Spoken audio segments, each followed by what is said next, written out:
Elon's killing their life-saving research. And he brags about it, publicly, proudly. It's heartless. It's wrong. Trump's nominees, even worse than we thought. Pete Hegseth, unqualified, unethical, unready. He refused to answer questions about his drinking problem. Trump's cabinet picks are dangerous, incompetent, reckless.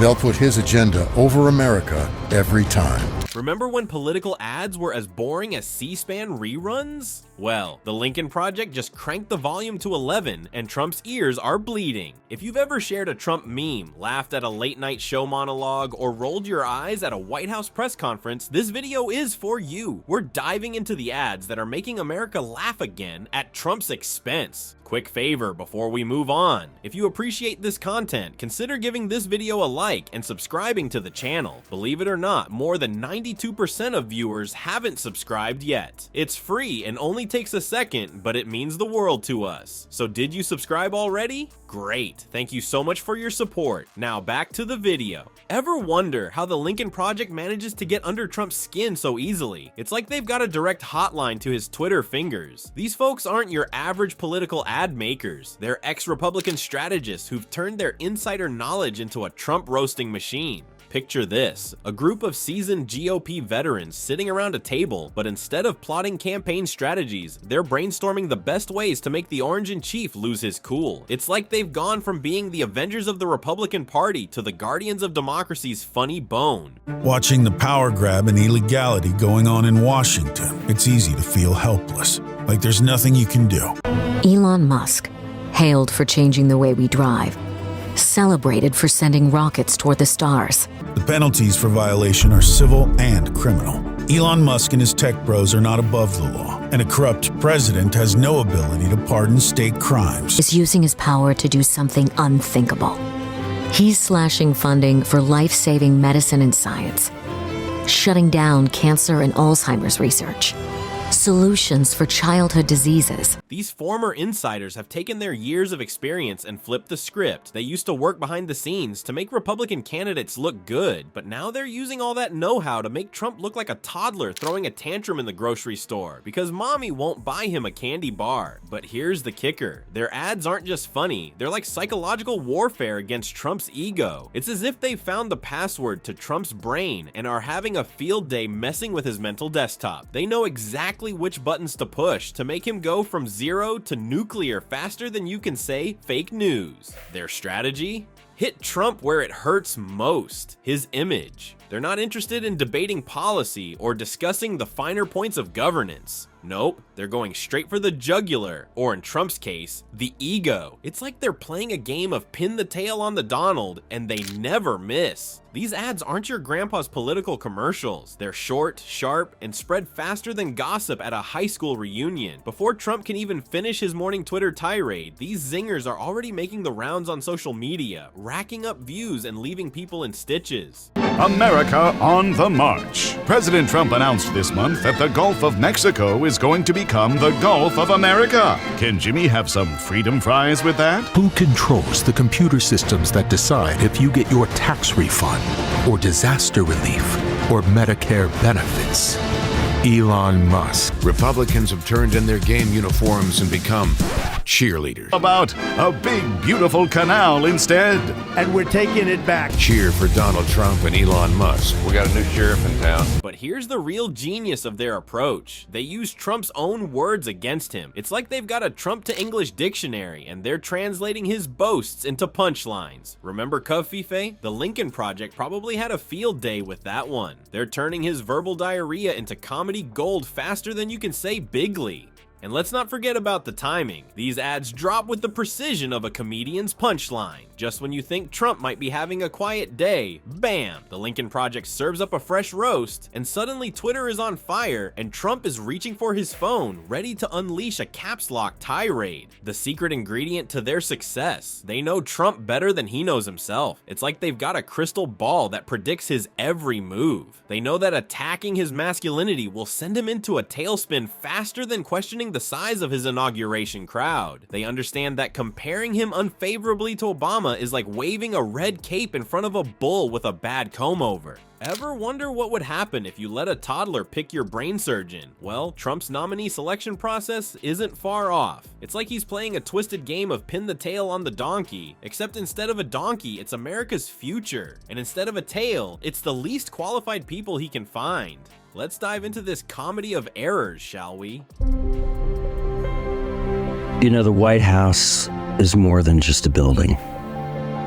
It's more than 18 acres of land in Washington, D.C. It's the place where Americans look for leadership when the night is at its darkest and when the dawn breaks brightest. It's a commitment to the Republic and to our sacred Constitution. Unemployment is 98% under Joe Biden. Best debate prep since Lincoln. And a loaf of gasoline is $84 a pound. What about schools, sir? Let them eat bootstraps, okay? First up, we've got Pete Hegseth, Trump's pick for, well, any job that requires being sober, apparently. Now, you'd think having a clear head would be a pretty basic requirement for a high-level government position, but Pete's got a different idea. He's been dodging questions about his drinking problem faster than Trump dodges tax audits. It's like he thinks AA stands for absolutely awesome, and he's going for a perfect attendance record. But wait, there's more. Pete's not just a one-trick pony. He's also got a talent for financial mismanagement. He's run 2 organizations into the ground faster than you can say bankruptcy. And let's not forget his impressive juggling act with multiple affairs. Because nothing says responsible leadership like not being able to commit to one relationship, right? Moving on to our next contestant in the Who Wants to Be a National Embarrassment game show, we have Pam Bondi, Trump's choice for Attorney General. Now, Pam's got a special talent. She can look at the 2020 election results and say, nah, I don't see it. It's like she's playing a grown-up version of peekaboo with reality. If I can't see it, it didn't happen. But Pam's not just living in an alternate reality where Trump won. She's also a big fan of Kash Patel's enemies list, because nothing says justice for all like keeping a naughty list of people who hurt your boss's feelings, right? It's like she thinks being Attorney General means being Trump's personal revenge lawyer. Now you might be thinking, surely these picks are too ridiculous to be true. But nope, this is the reality show we're living in, folks. And you know who's having a field day with all this? The Lincoln Project. They're like kids in a candy store, except the candy is political incompetence, and they're on a sugar high of satire. The Lincoln Project has been churning out ads faster than Trump churns out tweets. They're calling Trump's cabinet picks unqualified, unethical, and unready. It's like they're describing the world's worst Boy Scout troop. These ads are hitting harder than a fact checker at a Trump rally. But here's the kicker. The Lincoln Project isn't just poking fun. They're pointing out that these nominees aren't here to serve the American people. Nope. They're here to serve Trump. It's like he's assembling a personal cheer squad instead of a government.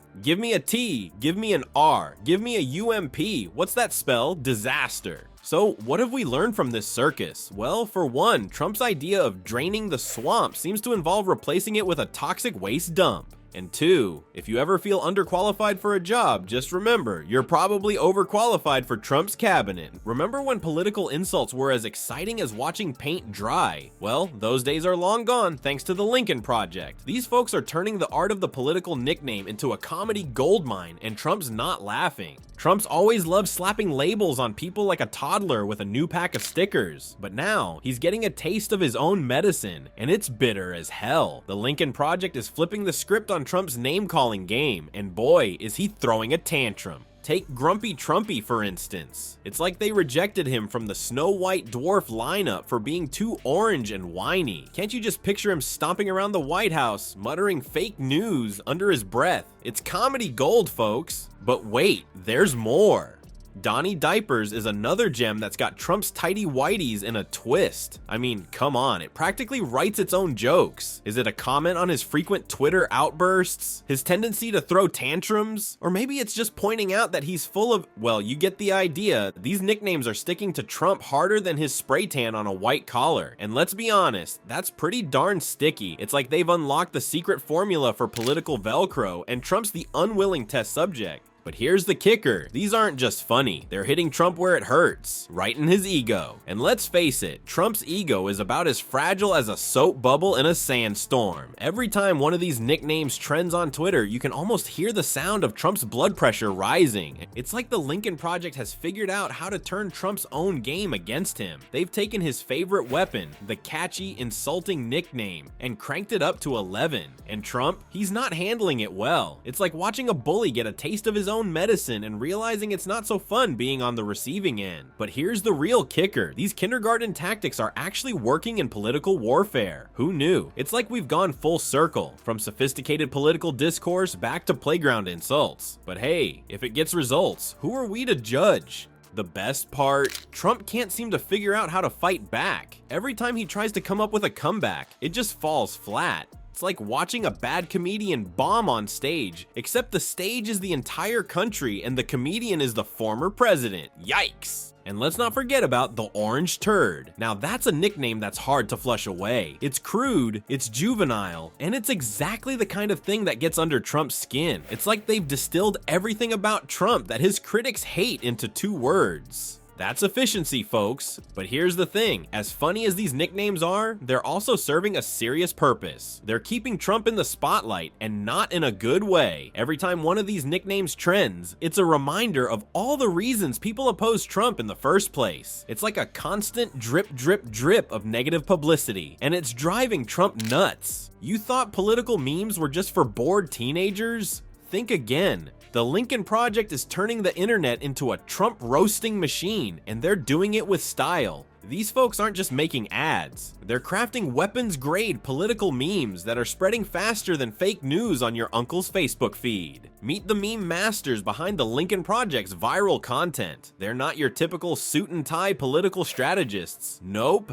these are the cool kids of the political world, armed with Photoshop and a wicked sense of humor. They're like the Avengers of the internet, if the Avengers were really into political satire and had a bone to pick with a certain orange-hued former president. These meme makers are turning complex political issues into shareable, laughable content faster than you can double tap. It's like they found a way to distill the entire Mueller report into a single image of Trump as a crying baby. And let's be honest, that's probably easier to understand than the actual report. But here's the kicker, they're not just preaching to the choir, they're getting the choir to share, retweet, and go viral. It's like they've cracked the code of the internet's hive mind. One minute, you're scrolling through cat videos, and the next, you're sharing a meme of Trump trying to drink water with both hands. And you're not alone. Millions of others are doing the same thing. The Lincoln Project's meme game is so strong, it's like they've weaponized laughter. They're not just making fun of Trump, they're turning him into a punchline that everyone wants to share. It's like they found a way to make political engagement as addictive as those videos of people popping really big pimples. Gross, but you can't look away. And it's not just about the laughs. These memes are doing some heavy lifting in the world of political discourse. They're taking complex issues and boiling them down to their essence. Can't wrap your head around the intricacies of foreign policy? No problem. Here's a meme of Trump trying to find North Korea on a map of the United States. It's funny, but it also makes a point about his competence, or lack thereof, in international affairs. The genius of the Lincoln Project's meme strategy is that it's making political engagement accessible to everyone. You don't need a degree in political science to understand their content. All you need is a sense of humor and a Facebook account. They're turning the act of sharing political content into something fun, rather than a chore. But don't be fooled by the simplicity of these memes. Behind each one is a team of savvy political operatives who know exactly what they're doing. They're not just throwing spaghetti at the wall to see what sticks. Each meme is carefully crafted to hit Trump where it hurts, his ego.